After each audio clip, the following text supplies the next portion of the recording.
Right now at 6. The ground literally shook.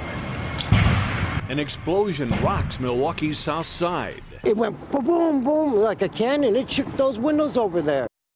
The explosions heavily damaged Acme Galvanizing. That's a metal coating company. It happened while another company was filling propane tanks. Tom Murray begins our team coverage live from 19th and Cleveland. Tom? And Mike and Courtney, the police line just came down here. This is Acme Galvanizing, and something went wrong when they were filling the propane tanks this morning. There were explosions, a rush to escape from the building. Fortunately, tonight, everyone is okay. One blast, then another. Flames and loud booms captured on cell phones. For several minutes, explosions shook this Southside neighborhood. Some blasts minutes apart, others just seconds. Deep boom, ground shaking boom. It was very powerful. You could just tell by the sound. Workers tell us this truck delivered propane this morning.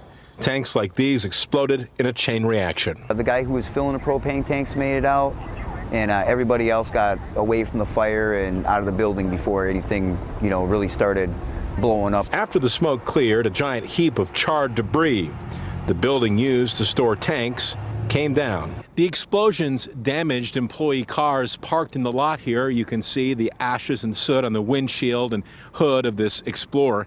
And take a look at this Honda. The intense heat actually melted the bumper and taillight.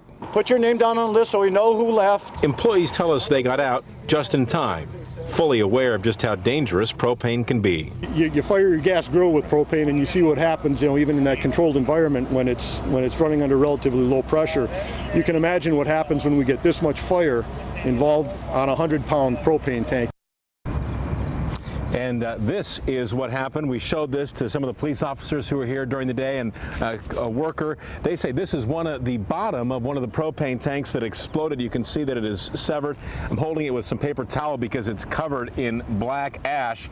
The company uses the propane to fuel their forklifts, and they use a lot of forklifts to move all the metal that comes through on a daily basis.